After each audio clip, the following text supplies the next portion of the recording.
What's up, everybody? This is the All You Can Hear podcast, and I'm one of your 5 co-hosts, Wenzel, and with me today are... Oh, Chewbacca, Chewie! He's here! Hello. Han Solo! It's Phasma Pat. Phasma! It's Carnivorous Cody. I think I've not used that one before. Snoke! And then it's me, Ray. It's me, Ray. Oh, you Jedi! Look at me! Oh my God, your heart's bloody I feel like Vulcan! that's very insensitive. BB-8! We're recording in new space, so this might be a little echoey. Yeah, Might be. maybe. We don't know. New apartment. Apparently, in this apartment, we're only allowed to record Star Wars episodes. Yeah, because we only recorded Star Wars episode, yeah. Because we have the TV. That's true. Oh, man. Cody's the only one that has a TV. So, if you couldn't already tell from the title, this is The Force Awakens. It didn't come... The Force Awakens... Did not come out Friday. Did not come out Friday because we're recording this on a Friday. Yep. It will come out on Saturday, which is tomorrow, which is today for you. Yeah. Out there in the fucking Podiverse. Yeah, the AYC first. The... Spider-Man still exists in our universe. Yeah, he does. Tom Holland for Spider-Man. Man, rest in always. peace. Damn, that happened. You know who should be Spider-Man? Who? Adam Driver, the lead role of this movie. Spider-Man. I don't know if I want to see that. All right, Star Wars. I don't think either. Although we did come up with the fact that he would be a great young Snake. Yes. He would be a fantastic young Snake. Yes. Especially his voice. Ooh, you were right. Ray, I could be your teacher. Okay, no. Just like Han Solo. Hey, let's hear my SpongeBob impressions. Go. All right. Yes, go. Give me one. Squidward. SpongeBob. Patrick Starr. SpongeBob. Oh, that was good. That was good. SpongeBob himself. Larry the Lobster. Patrick. I'm Larry the Lobster. Mr. Krabs. Yeah. Sandy Cheeks. Yeah.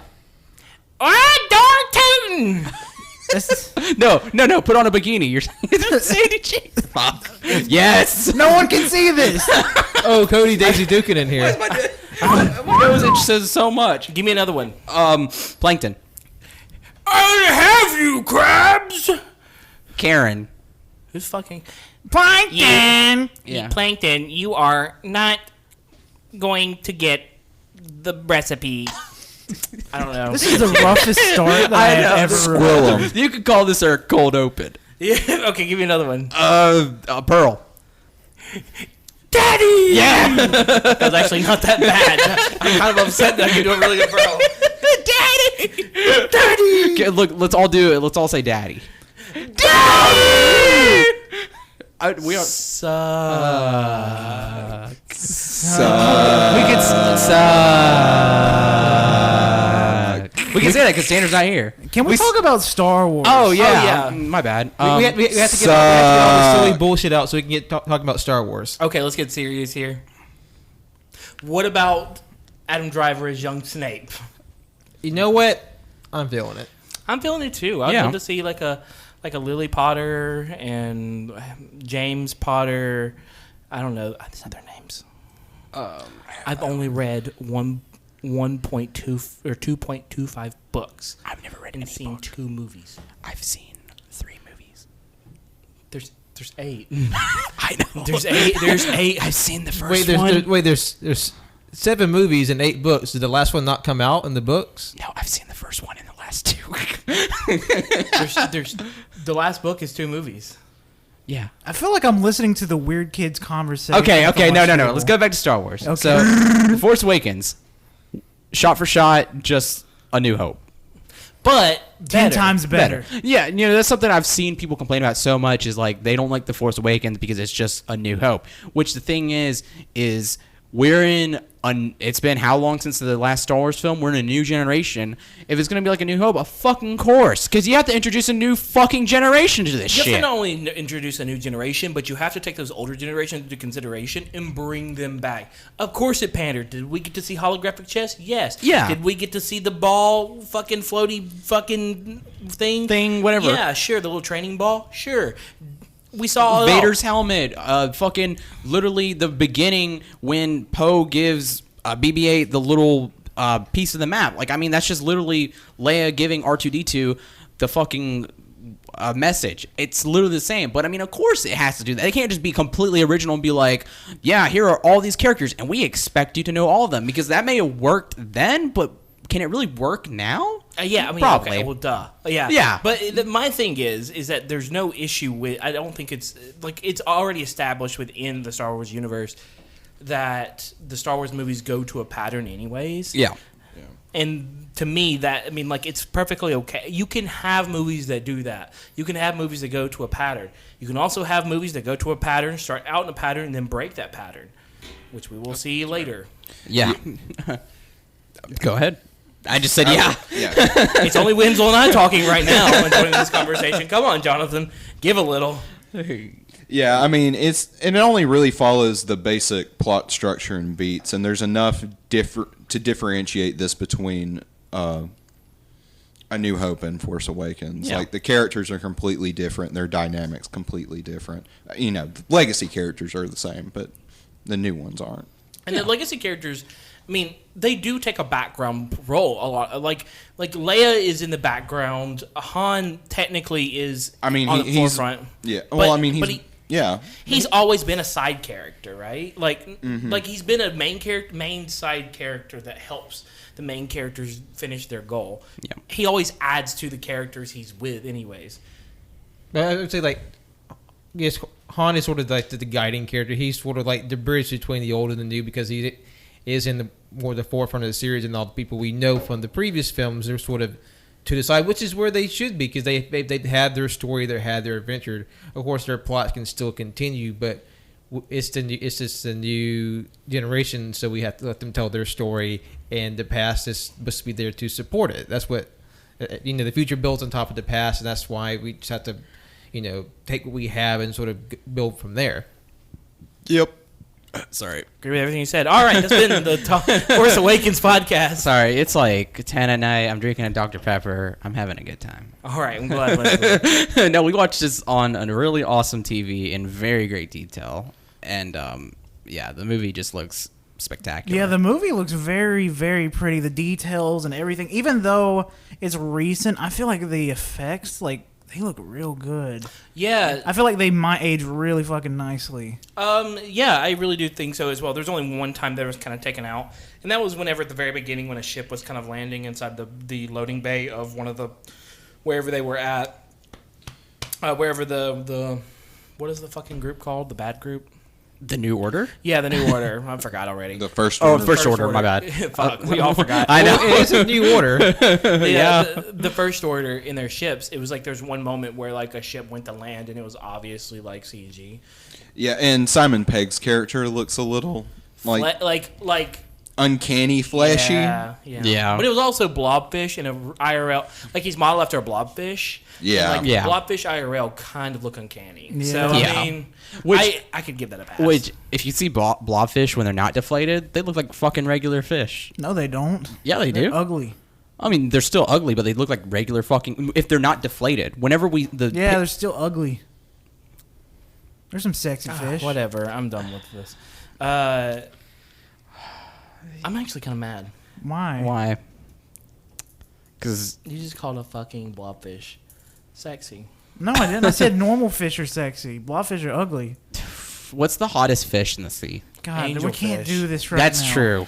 What do you think? Okay, everybody go around the table. Tell me what you think your off the top of your head, hottest fish. Wins will go. What's that purple and yellow one? Parrotfish? Yeah. Parrotfish. They got a little beak? Yeah. Want that nipple at your dick? That's what Cole's thinking right now. No. What about you, Pat? Moray eel. Okay. Ugh. You have low standards. Fuck. Personally, it's a tie between the angelfish and the clownfish. I was gonna say the clownfish. Yeah, I was gonna say clownfish and like a tigerfish.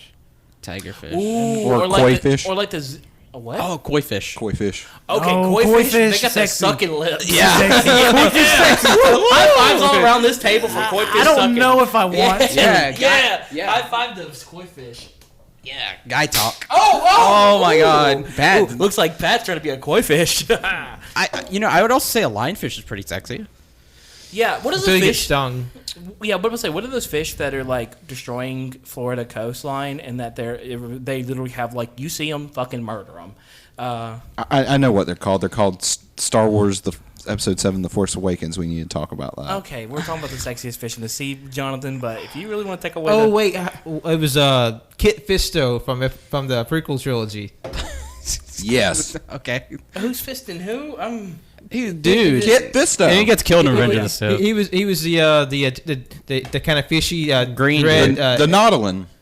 It pisses me off that those characters were just like used for one scene, pretty much. Yeah. And in the fucking They're pretty hot third movie. in the Clone Wars. Okay. No, that's why we have all this expanded materials to sort of make up for the fact that there's a lot of glorified background characters. Lucasfilm, I want Kit Fisto, the Star Wars story. Give it to me now. You know, as we go along with these movies, I'm having a harder and harder time. Like, I enjoy the movies. I think they're great. But the background material, the kind of the material, the side material, like Clone Wars, just has a lot more heart into it. It feels like sometimes a lot more originality, a lot more. I don't know. It just feels better. They to have a me. lot more time. They do have a lot more do time, that. and it's just hard for me to see a series like it's becoming harder for me to think of Star Wars, because it's such an expanded universe now, as a franchise that can last in movies. But I don't really think they're trying either. I think they're The Mandalorian. They're probably going to test the waters with live action TV, and if that takes off, like it probably will, because I mean those trailers are Yeah, it lit looks as sick. fuck. Yeah. What's his name is behind that? Kevin Feige, right? Taika Waititi. No, he does an episode. Sorry. James Favreau. Yeah. Well, still though, John Favreau. John Favreau. Yeah, Yeah. you're right. I don't know who the fuck these people are. John Favreau. He did the first Iron Man movie, The Jungle Book. Yeah. He also did the Lion King remake. Yep. Ugh. And Chef. And Chef. Chef. Yeah. Have you guys seen Chef? No, I haven't.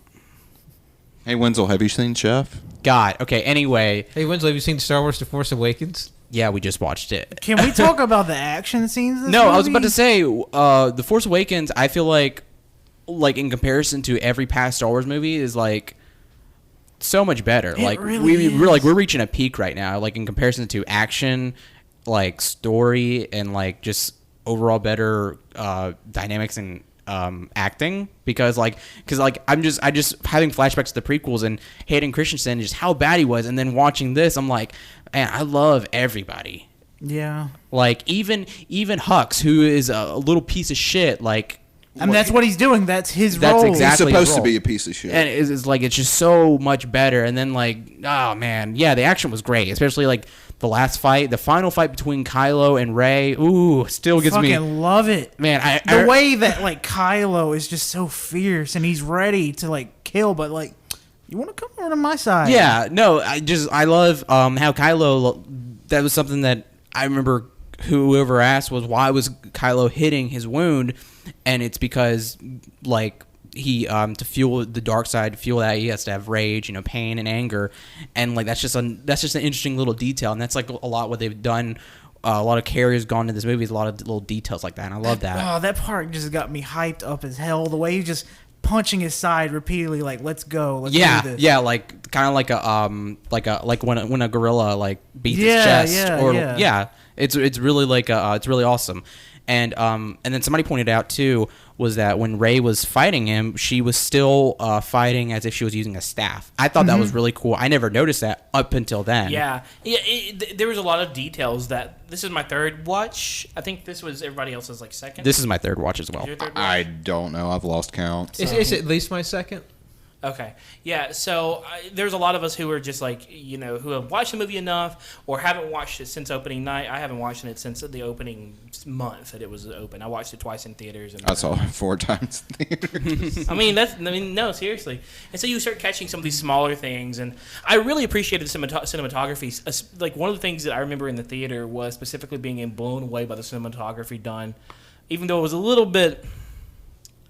A little overdone. A little bit Yeah. hand-fed in a way, especially on the bridge with spoiler alert, when Han dies. Oh yeah, the lighting effects and all the visual symbolism. Yeah. Kylo had the light behind the blue light behind him with red on one side of his face and blue on the other. Han was in full face red with the light behind him.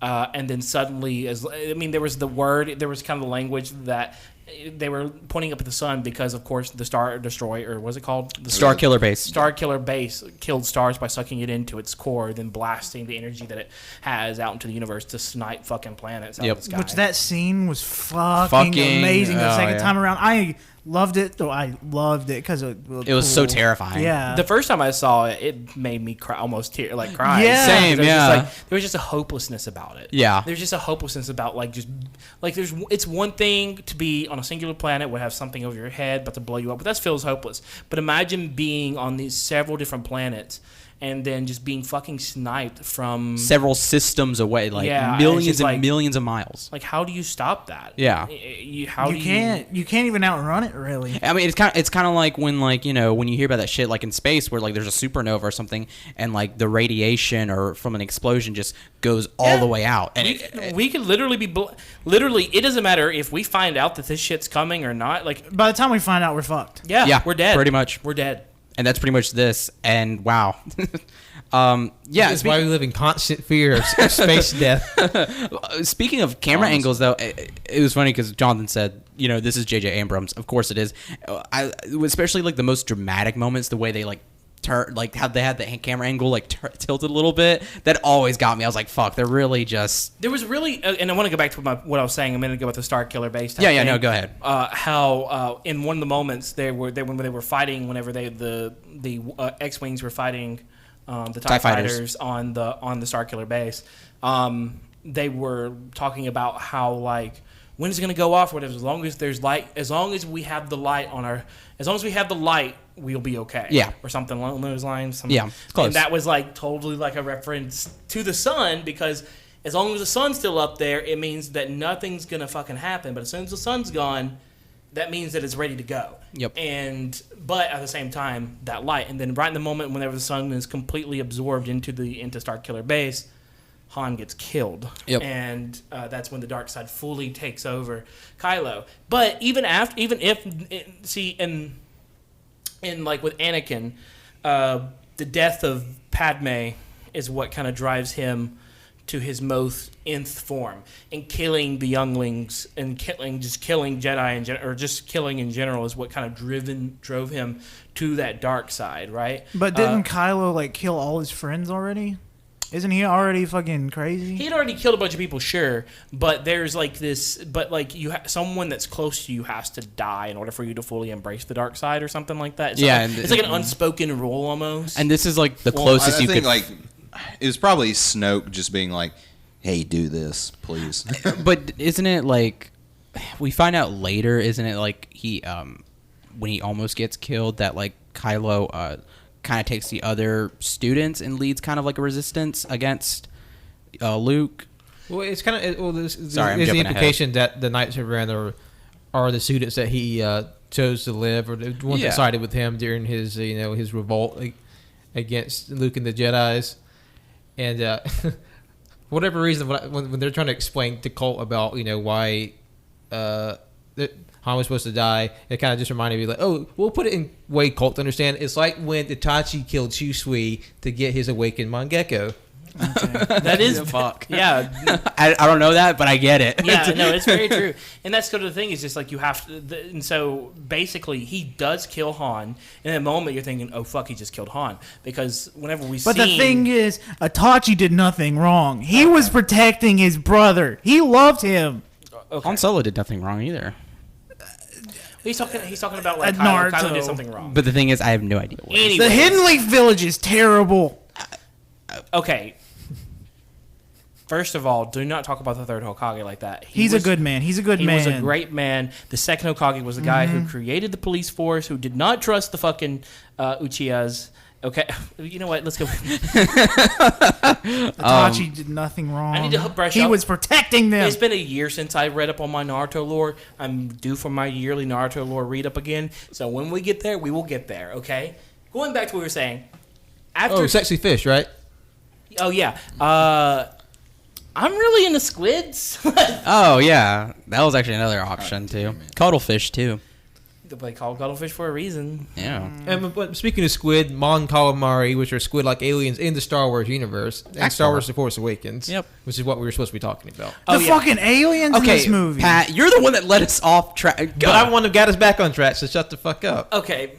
Did we you even? talking about? Did you not? I don't even think you finished your thought about. Oh yeah, I didn't because if I always fucking talking about fucking squids and shit. No, because I'm talking about Itachi. Oh yeah, but he kills Han, but he's still not powerful. Yeah. He's having to beat his fucking meat, like his side of his side, to try and drum up some sort of dark force, pain, sadistic like power, and like he still loses to Rey.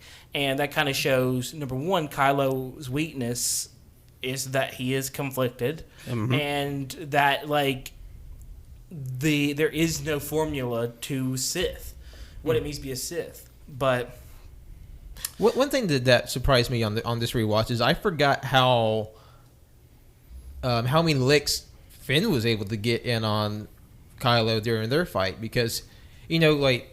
I feel like it's funny people like talk shit about how was Rey so good for right off the bat, but then like Finn was able to fight a Fairly. trained Stormtrooper lightsaber user pretty well too, yeah. and Finn was like basic kind of troop guy. He wasn't really like a fighter. He was kind of like just very. He's fodder. And he wasn't even that force sensitive either. So like it's still a weapon, I guess technically anyone can use it. And I guess in experimental material you see that. But like he's, I guess it just shows how it just further proves how conflicted Kylo is, and like how while I guess anger and frustration sort of give you like a forward momentum, it's still very unconstrained. It's like uncontrolled. So like that's why it's kind of bleeding out. Yeah, he's essentially like coming on a downward slope. Yeah. I personally explained away the whole like Finn fight scene with him being able to use the saber, for the fact that his the dude who called him a traitor, TR8T whatever, TR8R. yeah, Traitor, yeah, the guy who comes at him with like the fucking like electrified Mace. Tonpa. Oh yeah, that. whatever that thing is. To me, that kind of showed that if they were in the same troop, maybe they trained with the same weapons, and he kind of Most likely. learned that weapon. And like he's a soldier, so I'd imagine he would know how to do that. How to take down Jedi. Yeah, not to mention probably 30, 40 years. Not to mention they probably trained to have Jedi killers anyways because of Luke. Yeah, from what I understand too, from what we hear from Phasma saying, that they go through conditioning, so they also might be programmed as well. Because I mean, it's like high science fiction, so they probably have cybernetics. So yeah, Just like they had with the implants. I'm surprised they still haven't done implants with the clone troopers. Yeah, clone troopers. Which I mean, it does make like clones are expensive. I guess I don't know. I mean, they pretty much destroyed a lot of that shit, so I guess it's kind of lost to time. Yeah. Yeah. But or maybe they just see it as unethical. Yeah, stealing kids. That's more ethical. It's like genocide, okay. Like human experimentation, that's a little icky. When the clones started fucking, we had to end the system. Yeah, they started having families. It got weird. I didn't know if you knew this or not, but like they can get pregnant. That's not okay. I'm now picturing pregnant clones. No, shut up. I don't want to. Oh, now I'm picturing it too.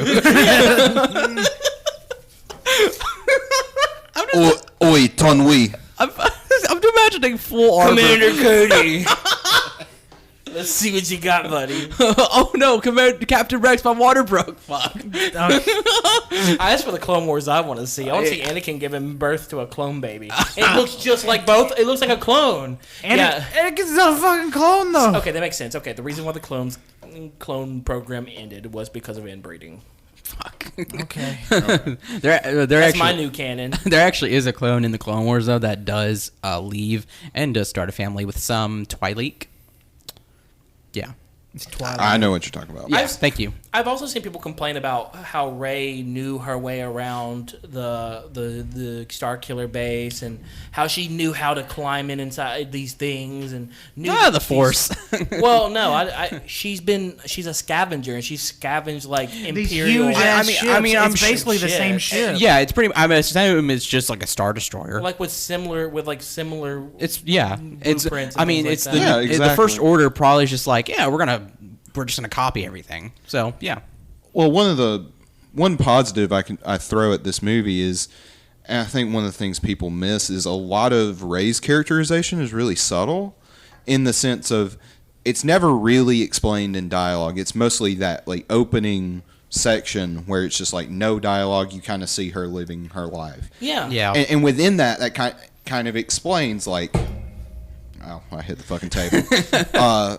How she's able to do all of these things. Yeah. Yeah. So, you could probably point to a couple things. Yeah, that's a little contrived, but it's no more contrived than Luke being able to fly. I've heard someone say it's no more contrived than Luke being able to fly the equivalent of a fighter jet when he knows how to fly a bush plane. Yeah. Yeah. Or, I wouldn't even say like a bush plane, like somebody driving a car to find a jet. I mean, because like his little land speeder is more or less their car. Yeah, exactly. I mean, at some point in futuristic technology, those cockpits have got to merge at some point. Like, you can't just have a flying fucking car and then be like, oh, that's totally different from this fucking flying spaceship. At some point, they both fucking fly. They have to have some sort of instrumentation that's similar. Yeah, there to has the to be same. like similar company, or they have to be companies mass producing. That's what's interesting to me is you don't really see any like space branding Yeah. in Star Wars. Maybe it's because it's in a certain different language or written in different languages. But like, I mean, you really don't. Like, you get, like, in The Last Jedi, there's that, they mention the people who are basically the military-industrial complex. Yeah. Yeah. But, like, they don't give, like, any specific, like, brand or anything. Yeah, what's the Star Wars equivalent of like Ford? Exactly. The thing that's kind of interesting, which kind of same news that came out this week, was the fact that you can't carry from the new like Star Wars exhibit at Disneyland, the new Star Wars Galaxy's land. Eggs. You can't carry fucking things that look like a bomb. Yeah, well, no. Oh, whoa. I'm not upset over it. Jesus Christ. Stupid. Anyways, they're what they are is they're Coke Sprite bottles that are uniquely designed specifically for the Galaxy experience down there, whatever it's called. And aren't they bombs in the first place? They look like they're supposed to be replicas of detonators and things like that. Well, they're like for those who don't know, there are Coke and Sprite balls are kind of like they're very rounded, shaped with a little kind of screw-on cap, which looks similar to like their detonators in the early films. Yeah. Yeah. It's cool, but like I understand. They look like IRL grenades. Yeah. Honestly. They could be construed as that. Oh yeah. And they can all, but they actually look really cool. But I thought that was very interesting because it's like, okay, well, it's of course it's Disney. They're gonna have some fucking branding somewhere, but I don't know. I thought it was kind of cool. Merchandising. Yeah, Okay. that's space. Which is why they brought back Kylo's helmet in Episode 9, because like you can't have a design helmet that cool. I and just- fucking love that helmet. I It's love gotta it, come yeah. back. I hated it when in The Last Jedi. Sorry, we're again going further, but on The Last Jedi, I hated it when he shoved it into the elevator. That pissed me off. Like, that helmet's so cool, and I'm glad he repairs it for Episode 9. I'm so excited. which is something which is something that's always stronger about any of the Star Wars, regardless, is the character design, just design Yes. in general. Mm-hmm. And I feel Yeah. like with The Force Awakens, there's like so many like immediately iconic things. Oh, yeah. like yeah. like the new design of the Stormtroopers, sleek, new, amazing. It seems like a very organic sort of evolution of design. With Kylo Ren's helmet, like literally all these characters you're introduced to, and they're instantly memorable. Yeah, no, like Especially that red guy. I don't know his name, but I fucking love him. Siddathano. Yes. Yeah, The Crimson Corsair. the Crimson Corsair. I thought Like that he's my favorite background character. Yeah, Like, there's a bunch of really strong background characters. Like Who? The guy that transports Finn. attempts to take, because Finn was like, "Hey, are you guys leaving to the Outer Rim?" And he's like, "They're like, yeah, come with us." And then he's like, "Okay." The red guy, he's like essentially like a pirate, and he has his own crew, and a part of his crew is a clone called Oddball. I see. Yeah, because he was stuck in his little he was cryogenically frozen, and then he woke up finally, and he just joined his crew, and they're really awesome. But anyway, character design. Kylo Ren's outfit like I haven't seen it in such a long time, but seeing it again on screen, love it. I love it so much. I just love like his the cloth bands on his arms. There's just something so just that rhythm. I just love that so much. His whole outfit. I love Adam Driver's look. I loved Rey's outfit, except for her hair at the very end. Yeah, I love. I don't like. I like the gray cloth. Yeah, It's very natural, which I guess is what they're going for. Is like natural. yeah. Natural fighter, natural Jedi sort of thing. I How guess. can you not like her hair? I love those three little buns. I hate the three little buns. It just freaks me out. I actually did that recently where I had two little buns up in Oh, my you hair. did? Yeah. Don't do it again. Do what you want. Yeah, do what you I'm want. gonna do Wenzel. fucking Don't Do listen Leia to- buns. Don't do no. that. That's so No. typical. Okay, do Leia fucking Colt braid that she has in this movie. You know how like Yeah, I know what you're talking about. How it's like almost like flowers. It put yeah. flowers in it and shit. It's I like want it's you like to a put a bun. pet- I say Pepsi bottle it's, in your hair. I say it's Colt, but I for some reason and like it looks Danish. I don't fucking know. Oh no, Like Midsummer. Northern European to me. Same thing. Yeah. I just feel like Northern Europe is just full of like cults to old gods or some shit. It is. it is. Y'all ever been? We've watched seen Midsummer. Yeah, we know. I haven't. No, and the robots, all the robots look really cool. All the droids. Yeah, just everything about the movie. Just Even sort of like the sort of strangely like hybrid creatures. Like there's a creature in the very beginning where Rey rescues BB-8 from the little like scavenger, and it's this giant. mechanical, but also organic. Yeah, it's like, Yes. like some kind of strange hybrid, and that's what one of the things that is so sort of interesting about Star Wars is that even every small corner just feels rich with life. Like when they're on those Rey's outpost, and when they're at Maz's bar, and just like it just you feel like you just want to take and pause and break down every scene to see all the characters, and the whole world feels alive. It feels organic because like they really wanted to stress using practical effects, and that really shows it. You really get a sense of the care and love. And not to say using CG is bad, but there's definitely a different feeling that comes with it. And they both require a lot of work, and I feel like They combined you get the it. best of both worlds, and they're so very well integrated. Yeah. They're appropriate at different times. I don't know. I think in 1990, well, it was 96, 97, whatever, George Lucas added more things to it. Yeah. I don't like the execution. The execution looks dated, and I think it was unnecessary. However, the idea of adding CG effects to a practical, like CG on top of a practical effect, is just a wonderful idea. And I think he had a great. I'm sorry, I didn't mean to touch No, it. yeah, it's fine. I think it's a wonderful, like little, I don't know, little nugget. Yeah. Is there anything you would have done practically if there was a way to it back in the day? Yeah. Yeah. Well, and if there was access to the original version, which after the special edition, it was like no, except for like one or two other times, but that was because I think the actual films of the movies were just like absolutely fucked. And plus, like like those films material, they can't last forever. Yeah. One thing that really struck me about, especially in The Force Awakens, and it's prevalent throughout all the films, it's just a sense of scale. Because everywhere you pass in the movie, you really see like just how big you are and how small you are and compared to the rest of the universe, rest of the world. And that's not necessarily like to make you feel less important.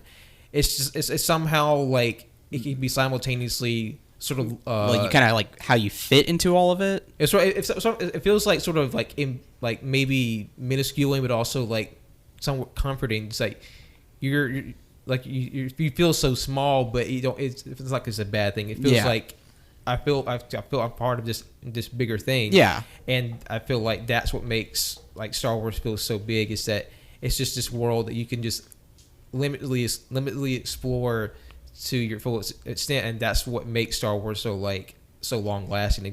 It really just sort of nurtures like the wanderlust and just sort of the imagination, and then the desire to explore. And I feel like that's one of the core tenets of Star Wars, and I feel like I really get the sense of that. that's very well said. Yeah. The setting is really, really rich. Yeah, because I mean, we live in a big fucking universe, and like, yeah, we're just a bunch of fucking Like, specks floating. Literally, even with Starkiller Base blasting fucking planets out of the fucking solar system, it would literally be, if you were looking at a top view of the galaxy, the explosions you see would literally look like a hair slapping up against fucking pieces of sand. Yeah. Like, it's just that big. And I really like the sweeping shots of Jakku. I thought that was really cool. Yes. Yeah. But one of my favorite effects, like cinematography, did I hit it again? Yeah. You're fine. Sorry, I don't know why. It's No, it was a minor little thing. Okay. Like I said, that chord sucks. Yeah. But cinematography wise, I really, really enjoyed this. It's an old school effect that. Hold up. I'm talking a lot. Technical Cody problems. I got a burp, I think. But Yeah. I can't burp. For some reason, my body won't burp. I just fart all the time, I mean, 24/7. that's how you pass gas. Either burping or farting. It's always a fart for me. If I burp, it's always random, and it's like I only burp like 12 times a year. Oh man, what if it's like you're trying to burp, but instead it goes through a bubble through your stomach acid and out your ass?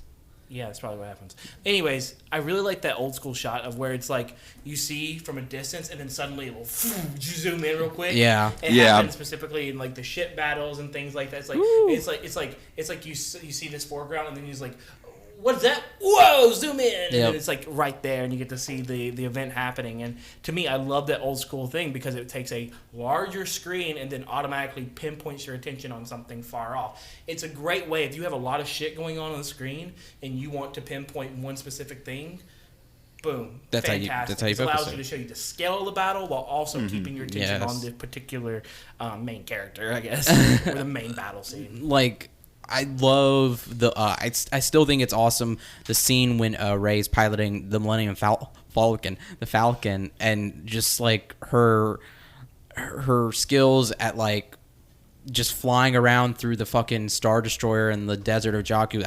I still love that. It's so good. And that's the thing is that like a lot of people were upset about her just randomly getting Jedi powers and her having this Force, and people were upset about like it's all there subtly. It's subtly. Thank you, Subtly. Jonathan, for correcting me. He hates when I say that. Subtly, it was there, especially with. Like whenever she cuts the ship's power, flips over and shit like that, and then he's like, "How'd you do that?" She's like, "I don't know." And Finn's like, "You lined it up for me. You set it up." Yeah. And it just is like this idea of like the Force and things like that. I don't know. I just think it's really cool. Yeah, no, it's really great. Another good scene I love was when they finally blow up Starkiller Base, but it's like right after Poe like starts blowing the shit inside, and it's like that huge explosion from the oscillator thing, whatever. Yes. I love that. How it's like little explosion and Yeah, like you really feel the heaviness of that explosion. Like it's fucking hard. Well, speaking of heaviness, going back a bit to the Falcon scene, what I thought was cool, what they were able to do with new technology, is that you feel the weight of the Falcon. Like when it's flying through, it feels like it's very back heavy, like all the weight's on the back of the ship. Yeah. And of course, what it has to that's why the thrusters are so powerful to compensate for the weight, the sort of unbalanced weight of the ship. And you really feel like as she's just trying to fly, it's like she's fighting so hard to keep the ship from like falling in the tipping because it's so heavy. And really, I think that's an interesting thing they did with it. Yeah, I love that. Because she'll be flying and then she like veers a little bit because, like you said, it's like in the back. That's where the most weight is because it's like circular and then the rest of the ship comes to 2 points and like that's where it's the lightest. So yeah, no, that's really fucking cool. Oh yeah. But she's a Mary Sue. Yeah, it turns out Mary Sues are only bad if you're a girl. Yeah, you can be as perfect and flawless and quick to figure out stuff and do stuff. like Luke. Yeah, it's Yeah. all, Or it's all Anakin. fine if you're a dude. But Ray, No. But yeah, like I think every time like anyone says, "Oh, she effortlessly does everything in this movie," I think back to what y'all were talking about as far as her flying the Millennium Falcon. She's crashing it into No, a that bunch of was shit. not. I mean, don't get me wrong. Like that was some cool flying, but that wasn't like super sick, badass, like pro skills flying. That was like just getting that ship for the first time, flying. But how would we even know what that's fucking like? Because we don't have ships like that in real life. So fuck. Who fucking cares? you can't win. You can't win with people. Who want to. You just can't. But yeah, I think that, you know what my least favorite part of this movie was what. when she just puts on the helmet while she's eating dinner. What? There was no reason for her to do that. You don't do that. It was dirty. She was could having have fun. wiped it. She was having fun. She was our eating whole planet. dinner. Our whole planet story. It's made of dirt. She got sand in her pudding or bread. No. Whatever that shit is. That bread looked good though. It Yeah, did. it looked like a chocolate. And see, that was the other. But we were talking about the life of the world. That, like you get to see, like, oh, she's buying rations, buying food, and you see the bread being made in front of you and stuff. Like you're literally watching the cow being slaughtered almost in a way. Yeah. where you Except get to this see- bread powder and goo turning into bread. Yeah. And you get to see these things in action. It's just something that it just brings life to this world. It very much, and that of course harkens back. Harkens back. Yeah, harkens back to the whole like the bantha. What is it? Milk. The blue Bantha milk. Yeah. Bantha milk. Delicious. Or I guess just the whole lived-in aesthetic of the original trilogy. Yeah, which I really like, and it's something that the prequels really didn't do. Is they didn't really provide a lived-in world. They provided you with a future fantasy world that just didn't really. It didn't click. It didn't feel real. It felt like a story being told, not a life being lived. I don't know. Oh wow. Yeah. That's actually a good way to put it. Yeah. No. Maybe because all of it was fucking green screen. Yeah. Like literally all of it. It just felt all artificial, and It did. And with this, it feels like this could be a real world. Yeah, I felt like I was with her on Jakku. Yeah. Yeah. Any like nitpicks or gripes about this movie? The man. fucking helmet. I'm not kidding. That pissed me off. I mean, God, just the weird shit that pisses Cody off. I'm just like, It does. It's just like there's no reason for that. I mean- it was total like fodder for. Although I did think it's really cool that she had like a little the doll. the doll of a X-wing the straw fighter. doll. It made me really sad because she's like obviously made a straw doll of it all. yeah, she like what? That's rhymed. She Had to make her own toys. And yeah, stuff. she had to make her own toys. I really feel bad for Ray. She was just left behind. yeah, I know. I love Ray. I love Ray, and I love Daisy Ridley. Great person. Everybody be nice to Daisy Ridley and just people in general on the internet. Yeah, man, people are fucking mean. Oh, wait till you get to the Last Jedi. People are pieces of shit. Yeah. Ugh. Literally bullying people off the internet. Yeah. It's fucking disgusting. I mean, that's what happened. scared That's for what happened with episode 9. Daisy. Daisy deleted her, I think, Instagram or something. Yeah. It sucks ass, man. Pretty much like most of the main women from the sequel trilogy, they were run off the internet in one or Oh another. my God. What is with Star Wars fans and hating women? Jesus. Goddamn incels. well, I mean, they. Their leader. I'm not a bad mouth. Sorry, no, this- Well, Star Wars fans are fucking awful. Yeah, this is a discussion fuck for us. another. No, I mean not all Star Wars fans. Not all. But I mean- there is a large portion of Star Wars fans who are fandoms in general. Yeah. Fandoms in general. It just seems like Fandom. the more pernicious aspects of fandom seem to come out in Star Wars. Yeah, Man. you don't see Lord of the Rings fans fucking. Well, there was no. There was no women- real like big women like except for like Gadriel and In The banal sexism of Tolkien. yeah. it's easier for this type of shit to happen now as well because of the internet. With Yeah. Lord of the Rings, that shit really couldn't happen because it happened.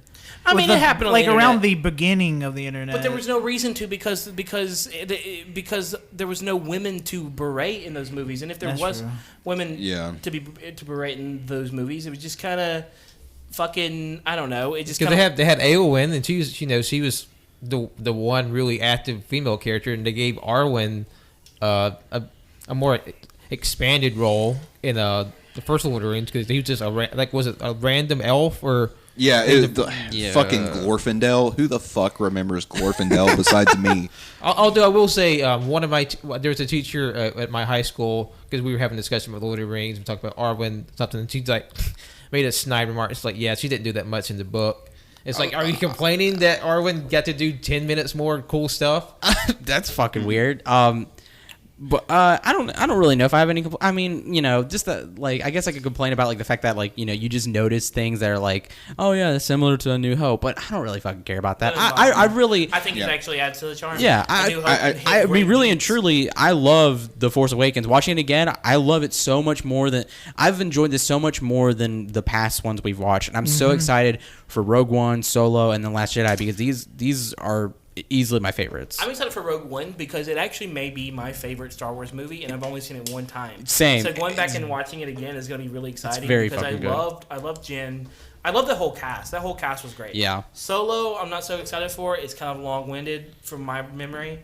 And Episode 8, I'm actually super excited for because I think I've only seen it one time. I know I've only seen it. I've only seen it one time too. So I'm actually super because after the whole diatribe of everybody being pissed off about it, it just made me sick to even. Yeah, no, I understand you on that. I remember leaving. I'll the have theater notes for fucking and just episode being 8. so happy. I was like, wow, I really like Same. that. And then I got on the internet and I was like, oh no, what the fuck happened?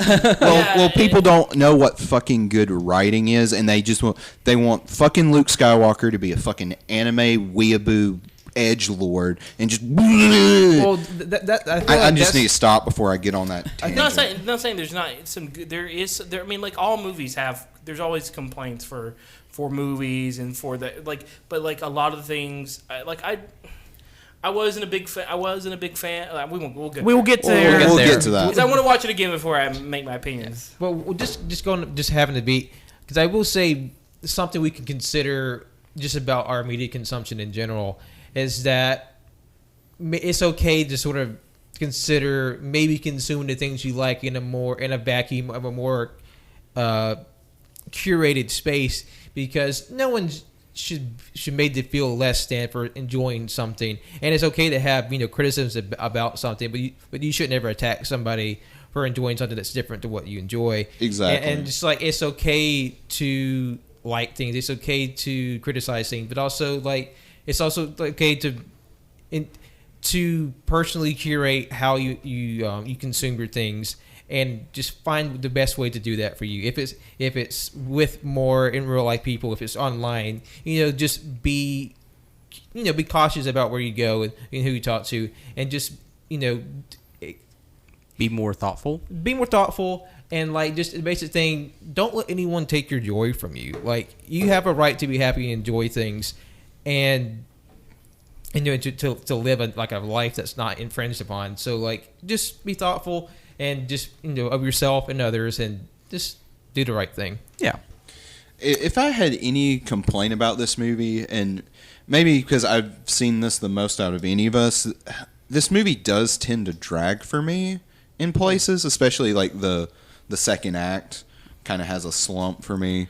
I feel like, not trying to be rude to Star Wars, all Star Wars movies have a slump in the second act. Yeah. Every single one of them. I don't know what it is about them, but but I don't know what it is about this movie in particular that it's just like me. I'm just like, eh. This one doesn't really do it. I mean, this one. I mean, I feel like the first part, they kind of blew their load the first part of the movie with. I think they should not have had Snoke tell everybody, I just should not have had Snoke reveal that it was his father. I think it should have been Han on the bridge and Kylo on the bridge before we found out that it was their son, or at least in a Leia Han moment. That moment where they were like, you can't bring him back. Or make it more vague. Make it seem like... Personally, I really do wish that it was Han, Kylo, and then Kylo take his... I wanted that father-son moment in The Empire Strikes Back. I want that. I wanted that where there was... It was kind of not a reverse role almost, but almost a reverse role. Yeah. Where it's just you're not my son anymore type deal, or come back, your mom wants you home. Yeah. It's after fucking 11 p.m. Your curfew's up. Yeah. I really Come on, wanted Adam. that, and they really gave that to Snoke, and that kind of made me not too happy with that. I don't know why. That's another one that I have. Yeah, about I mean, it. Yeah, I also just Snoke is just Palpatine. He just sucks. Snoke sucks. He always sucks. And I didn't understand really, everyone was like, oh, who the fuck's Snoke? Oh my god, blah, blah, blah. And I'm just like... Because everyone's excited about the dark side. Where is this coming from? Yeah. We thought it died with this dude. Who the fuck is this man? And I totally understand that. It turns out Palpatine just jerking off in the remains of the Death Star. The thing with Snoke too, I am very much interested in that mystery of Snoke, because he's not even from that galaxy. I don't think. I think he's from another galaxy. I feel like I've heard people say that he's from the unknown region. Yeah. Which is the uncharted galaxy beyond what they know. the unknown portion of the Star Wars like galaxy is as big as what the known galaxy. Yeah. And like that's where the remnants of the Empire went to recollect themselves and evolve into the First Order. That they went to the part of the galaxy where no one knew where they were, nobody can chart them and find them. That's why they were able to come back. That's where they went. See, and that's what I love, that mystery right there. But like sorry, spoilers for The Last Jedi. Whenever they complain about how like Kylo pretty much he kills Snoke, and pretty much that's it for the First Order, sort of like that destruction. It's kind of like needed, because it's like that shit's over. Like we don't need this Snoke. We don't need him. We don't really need to know. And that's what I love. That like we don't need that old man. Yeah, we don't need that old man. But go back to the we need that thick young hip boy. The Force Awakens part that was really slow for me. Like I still enjoyed it. I enjoyed this movie every second. But like the part like where they're on that ship that Han and Chewbacca have, that part is just always like, did we really need that? In my personal opinion, I really don't like the space western aspects of the Star Wars movies. What the fuck? But that's like the entire point. I mean, at one point it goes from space western to space like politics and fucking wizardry. That's where I'm into it. I'm not a fan of the whole like. Oh come on, that's so badass though. Space western and space fantasy. That mean Cody's not gonna like the Mandalorian? Oh my god, I'm gonna fucking hate it. Oh fuck yeah, I'm not gonna watch it. Fuck you. Fuck you. You're completely casting out a big portion of Star Wars. I don't like westerns. I don't like westerns at all. I'm gonna burn in hell. You know that? Yeah, you're gonna. I played through a fourth, maybe. You just like bad things. Maybe a third. Oh yeah, you didn't of Red Dead. Yeah, and just did not like it. I remember. Yeah, gotta have goddamn faith. And you didn't. I'm glad Colt brings religion into this. Look, I just don't like westerns. I like high fantasy. I like high fantasy. I like cyberpunk. I like future punk. You're gonna fucking hate cyberpunk. Okay, wait a minute. I love 80s retrofuturism. I love that shit. But I hate steampunk. I hate fucking 50s aesthetic Fallout shit. You are a dumb motherfucker. What is your problem? It's just not aesthetics that I enjoy. Okay. They creep me out and make me feel weird.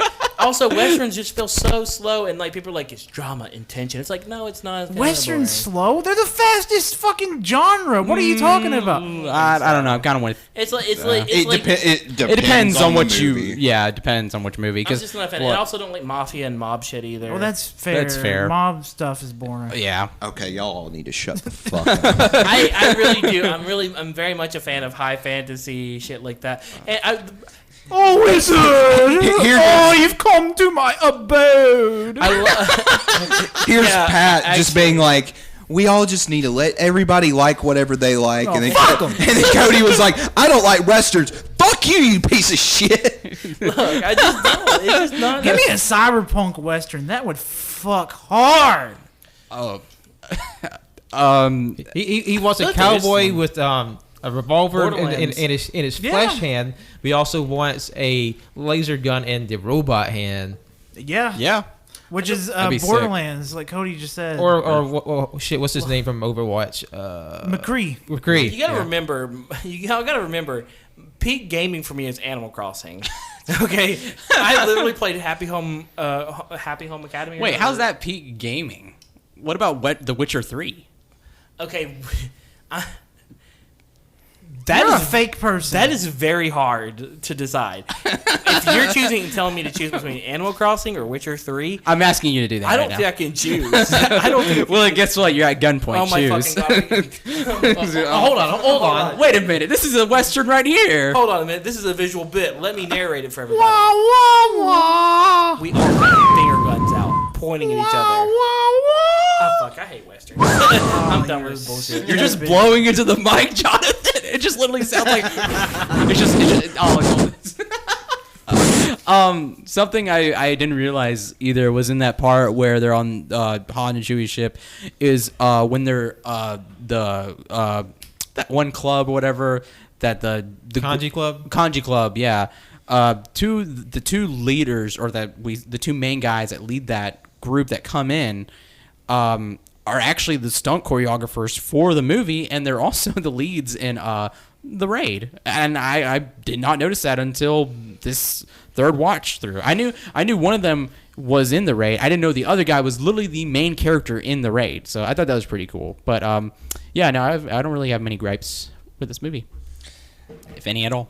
I fucking love this movie. It's my favorite Star Wars movie. Out of every single one of them.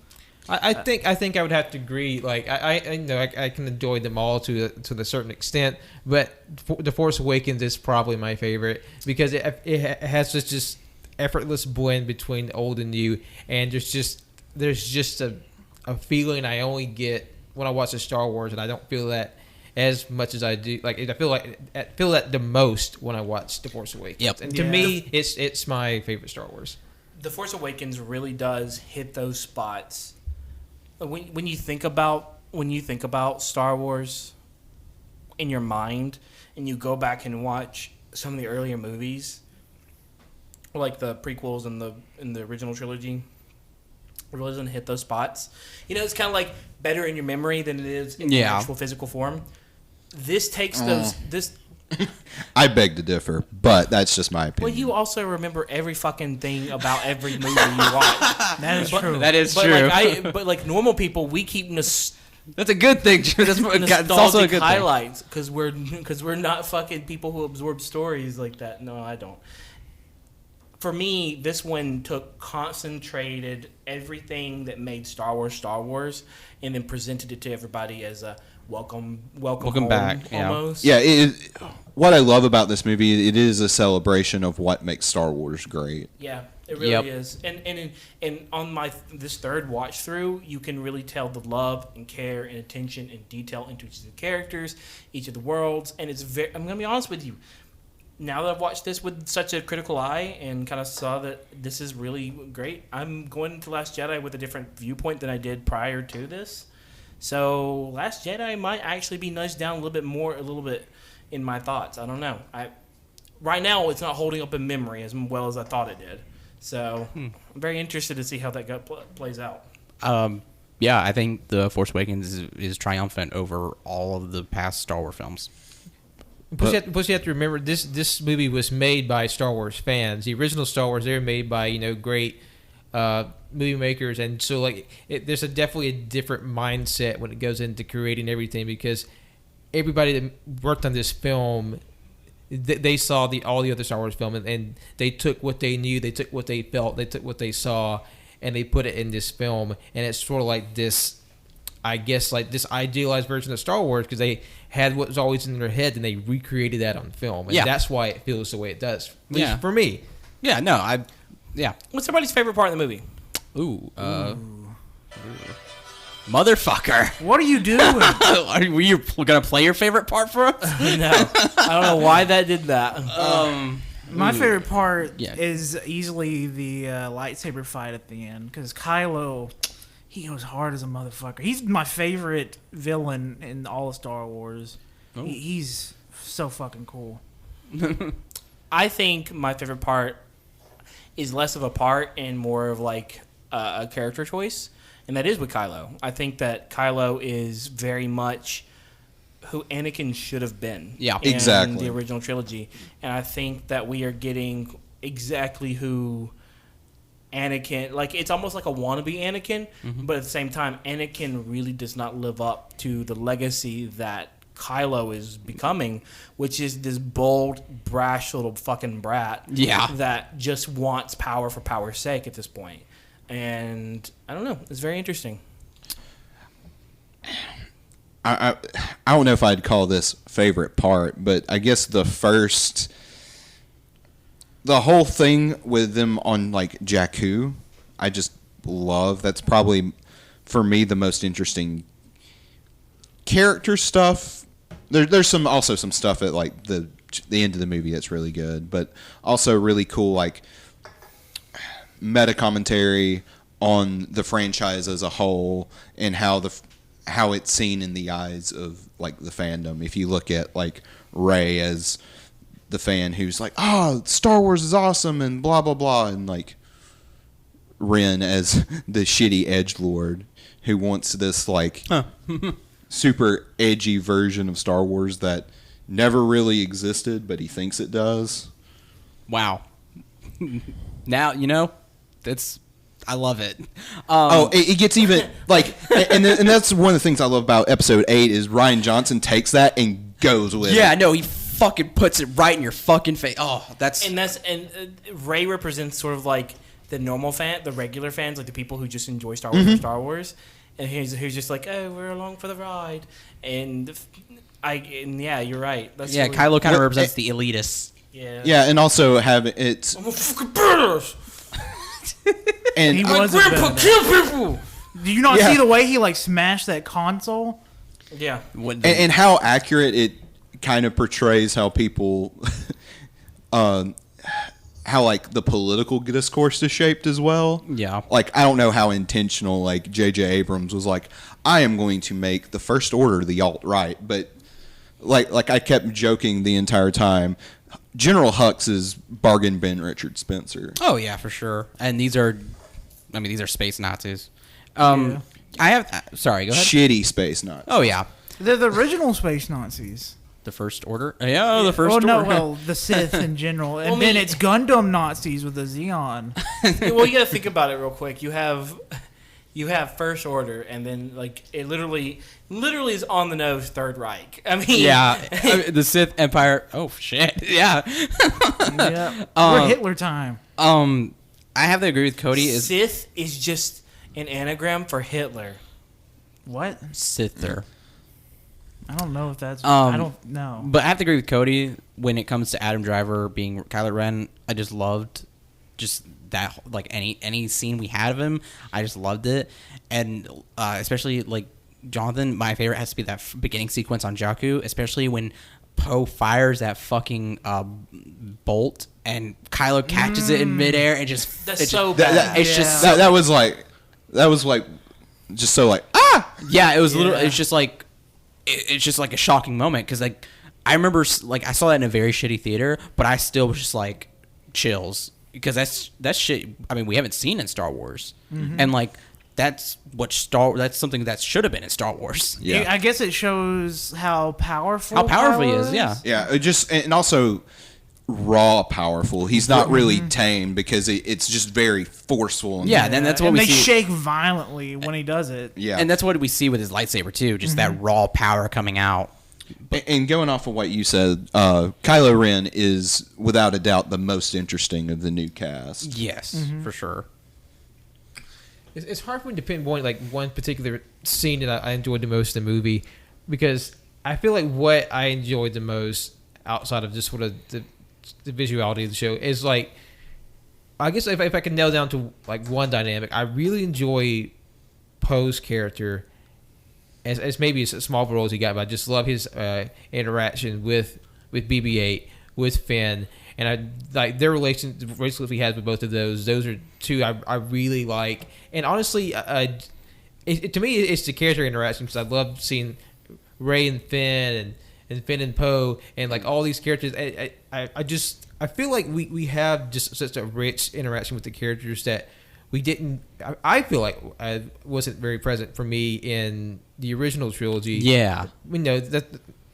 Not to like harp on that, but like I really got a sense that you spent a lot of time with the characters and you got to really feel them, and that's what really sinks in with me with The Force Awakens. That the characters feel like they feel so alive. Yeah, no, that's something I crave in a lot of like shows, books, anime, whatever. Is like just those character interactions, those friendships, those relationships, and you see that like there's that little moment where Finn was asking BB-8 to help him out, and then BB-8 throws up his little lighter like a thumbs up, or when Poe sees BB-8 and he's like, it's like he saw the love of his life, his little baby.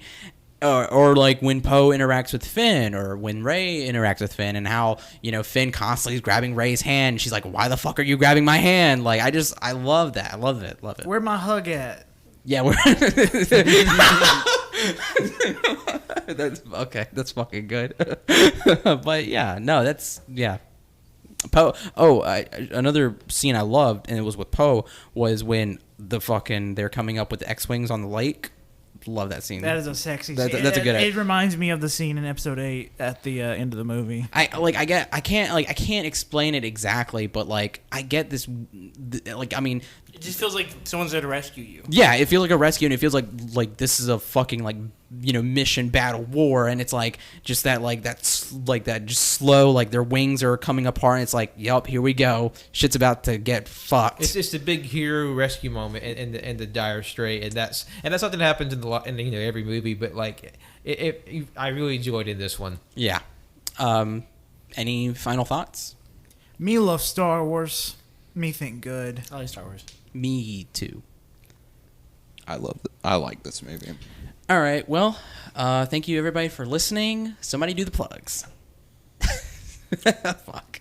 I don't actually know our stuff. Holy shit. Okay. Check us out on SoundCloud, iTunes, Google Play, Spotify, Overcast. All you can hear.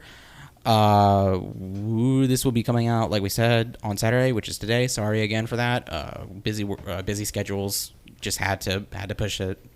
You can check us out on Twitch at twitch.tv/AllYouCanHear. We haven't streamed in a while, but we will at some point. We will at some point. We're just taking a summer vacation from streaming. We'll be back. Yeah, soon. we're in a very big release schedule for video games, so keep your eyes open. We've got so many fucking games. Hopefully we got some stuff planned for October. Maybe, hopefully, I'm just gonna throw this out there. Maybe if Tanner doesn't be a little dumb and cancel his Borderlands 3 pre-order, we can have a good time. Motherfucker. Yeah, dude. He's such a wishy-washy little... I mean, he is. Can we just harp on him? Like, fuck him! No, anyway, yeah. And then if you want to check out any of our past streams, there are VODs on YouTube, youtube.com/ is it just... All You Can Hear. All You Can Hear as well. Yeah, check that out. We also have an Instagram. Go check that out. Instagram.com/ AYCH podcast. Pat posts some amazing shit on there, and then he will hopefully post some amazing artwork for Star Wars. We're kind of pushing him at this point, but the boys up top, they need their. Well, he told him he doesn't have to draw. They need their paper. They need the paper. I committed to this, and I'm going to draw it. God damn it! Thank you, Pat. And you can also follow us on Twitter. I should have mentioned that first. At AYCH podcast. We tweet on there sometimes. No, all the time. And I think that's everything. People got plug. Yeah, I know. I got a plug. Yep. Thank you for listening again. You can follow me, Winslow, on Twitter at WinslowWoking, from our Instagram at RotoWinsy. Thank you. That was Chewbacca. My name's Colt. Follow me on Twitter at ColtD00. It took a little bit for us to chugga down the line to actually talk about Star Wars. But we got there, and I think we've made it to episode Rogue One. We're ready for Rogue One. My name is... I'm going to speak like that from now on. Cody. And you can follow me at CODDOC11 on Instagram. Just do it on Instagram. I think you'd be the worst character at that point. I hope you die. Nissan doing great. No, you're worse. Is Cody the Unkar Platt of the podcast? Back off. I'm Forkins. Oh, you die. At least you die doing Winslow, something heroic. I'm pulling up. Ah! You're pulling out. No. Yes. And this is Patrick. Thank you all for listening. You can follow me on Twitter and Instagram at John Lust's name. You can follow my art on Facebook at John Lust's name art. Where am I? Bye. Who am I?